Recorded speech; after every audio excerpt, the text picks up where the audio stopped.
నమస్తే. ఇప్పుడు మీరు చూడబోతున్న వీడియో ఖచ్చితంగా మీకు ఉపయోగపడుతుంది, నచ్చుతుంది కూడా.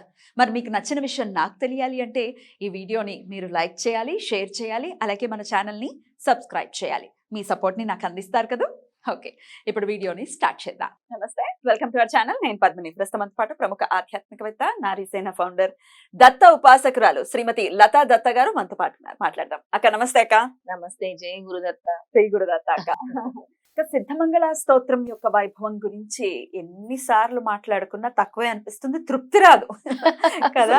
ఆ సిద్ధమంగళ స్తోత్రం ఆ వైబ్రేషన్ ఏంటో ప్రతినిత్యం మనం పడుకునే ముందు కానీ, అసలు లేచిన వెంటనే కానీ, పూజ సమయంలో కానీ అది తలుచుకుంటూ ఉంటే ఉండేటటువంటి ఆనందము, తృప్తి అది ఎవరికి వారు అనుభవించవలసింది కదా. చెప్తే అర్థమయ్యేటటువంటి విషయం అసలు కాదు.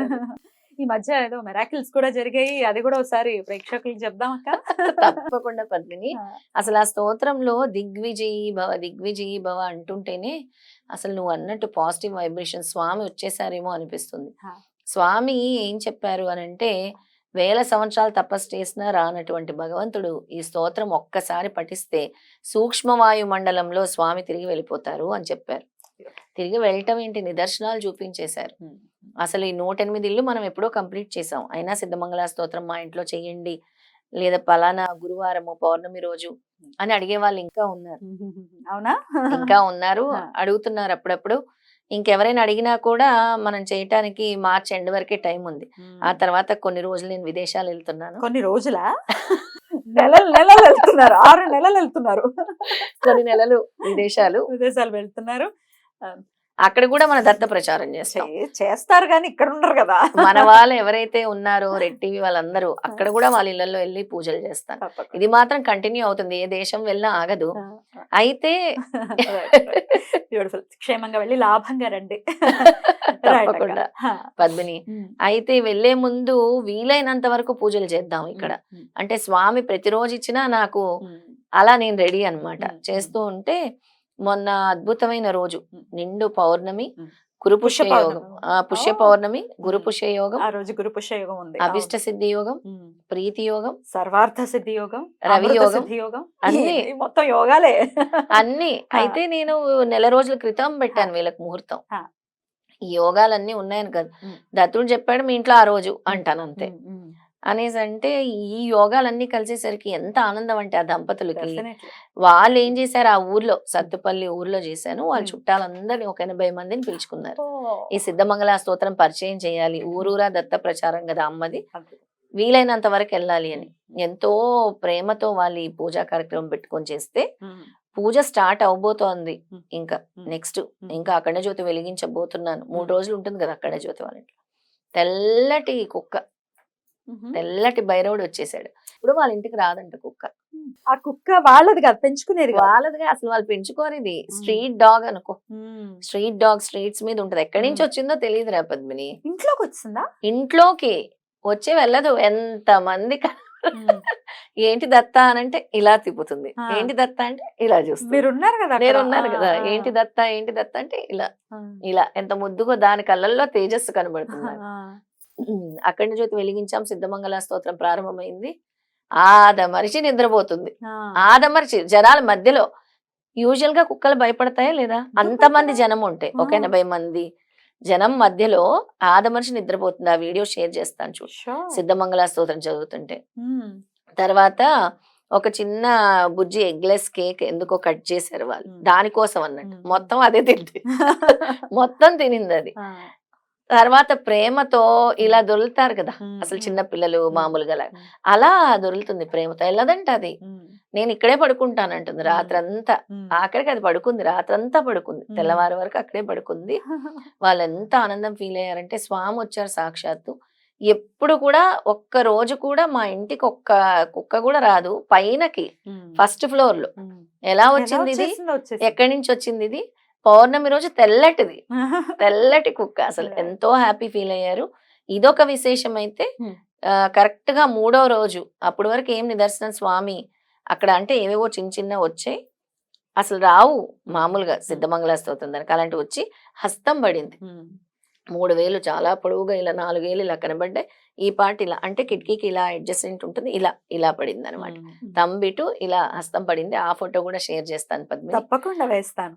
అసలు ఎంత బ్లెస్డ్ గా ఫీల్ అయ్యారంటే శ్రీధర్ రజిత దంపతులు మనతో పాటు అరుణాచలం వచ్చారు వాళ్ళు. అవునా? చాలా హ్యాపీ ఫీల్ అయ్యారు. అసలు సిద్ధమంగళ స్తోత్రంలో 108 ఇళ్లలో హస్తం రాలేదు. ఇది మొదటి హౌస్.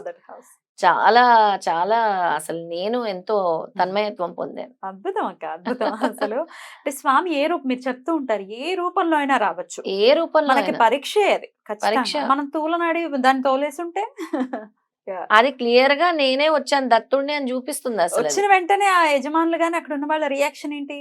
చాలా హ్యాపీ. దత్తుడు వచ్చాడమ్మా, దత్తుడు వచ్చాడమ్మా, దత్తుడు వచ్చాడమ్మా. చూడండి అసలు ఎప్పుడు రాని ఇది మా ఇల్లు ఎలా తెలిసింది దీనికి, ఇక్కడ పూజ జరుగుతుందని ఎలా తెలిసింది, మెట్లెక్కి ఎలా వచ్చింది, ఇన్ని ప్రశ్నలన్నీ కూడా వాళ్ళు అనుకున్నారు. అసలు ఎంతో ఆనందంగా ఫీల్ అయ్యారు పద్మిని.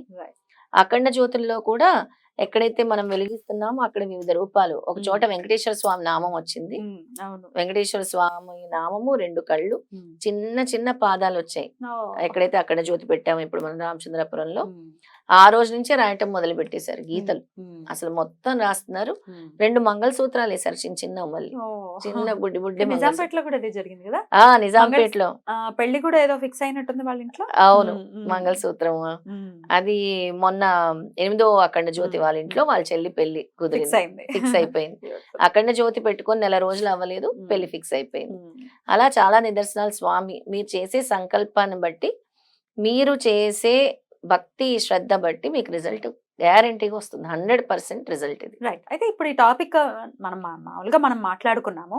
నేను ప్రత్యేకించి అడగడానికి గల కారణము, చాలా మంది అకారణంగా జీవుల్ని హింసిస్తూ ఉంటారు. ఇక కుక్కల్ని అయితే చెప్పనక్కర్లే, కొట్టడము, తూలనాడడం, తరిమేస్తారు, ఇట్లా చేస్తూ ఉంటారు. ఇంకా అన్ని జీవులు, ఈ జీవి ఆ జీవి అని ఏం లేదు, చెట్లని కారణంగా తుంపేయటము, లేకపోతే కొట్టేయటం. ఇప్పుడు ఎండాకాలం వస్తుంది, నిన్నే చూసాను మా ఇంటి దగ్గర, ఎండాకాలం వస్తుంది, పెద్ద పెద్ద చెట్లు ఎంత అందంగా ఎంత శోభాయమానంగా ఉంటాయి ఇంటికి, ఆ 2 చెట్లు వాటిని కొట్టి పడేశారు. అయ్యో, నేను మనసుకి నీడనిచ్చే చెట్లని ఎంత బాధ అనిపించింది అంటే, వాళ్ళ పడున్నాయి, ఎట్లా మనకు చాలా బాధ అనిపిస్తుంది. ఎట్లా ఎక్స్ప్రెస్ చేయాలో తెలీదు. తిట్టలేని పరిస్థితి, తిడితే ఊరుకుంటారా, రివర్స్ అయిపోయి ఇంకేం ఇష్టం వచ్చినట్టు మాట్లాడుతూ, విచక్షణ లేకుండా బిహేవ్ చేయటం, అట్లా ప్రకృతిలో దేన్నైనా హింసించేయడమే పనిగా పెట్టుకోవటం అనేది. అందుకే స్వామి చెప్పాడు, అందుకే స్వామి తొందరగా దగ్గరికి రారు. పశుపక్షాదులను ప్రేమించండి, వాటికి ఆహారాన్ని అందచేయండి, అలాగే చెట్లని కూడా కాపాడుకోండి. ఎందుకు అంటే మనకి ఆక్సిజన్ ఇచ్చేది అవే. నీ అవసరం కోసం వాడి దాన్ని వదిలేయకూడదు, దానికోసం నువ్వు ప్రేమతో వెళ్ళాలి, గ్రాసాన్ని అందజేయాలి. అద్భుతంగా. ఇక సిద్ధమంగళ స్తోత్రం అయితే చక్కగా రాత్రి పడుకునే ముందు కూడా మనం పాడుకోవచ్చు. అసలు పడుకునే ముందు చదువుకొని పడుకుంటే ఇంకా మంచి చక్కగా నిద్ర పడుతుంది. ఎవరికైతే ఈ నిద్ర సమస్యలు ఉన్నాయో, మాకు నిద్ర రావట్లేదు అనే వాళ్ళందరూ కూడా చక్కగా స్వామి గురు దత్తాత్రేయ స్వరూపాన్ని లేదా మేధా దక్షిణామూర్తి స్వరూపాన్ని, గురువులందరి రూపాన్ని తలుచుకోండి, నిద్ర పడుతుంది. ఈ స్తోత్రాన్ని పఠించుకోండి. దిగంబర దిగంబర శ్రీపాద వల్లభ దిగంబర చదువుకోండి. అద్భుతం అక్క, చాలా బ్యూటిఫుల్ గా ఎక్స్ప్లెయిన్ చేశారు. వీడియోస్ అవి చూస్తుంటే చాలా ఆనందం అనిపించింది. చాలా చాలా సంతోషం మాతో కూడా షేర్ చేసుకున్నందుకు. Thank you so very much అక్క. నమస్తే. జై గురుదత్త. శ్రీ గురుదత్త.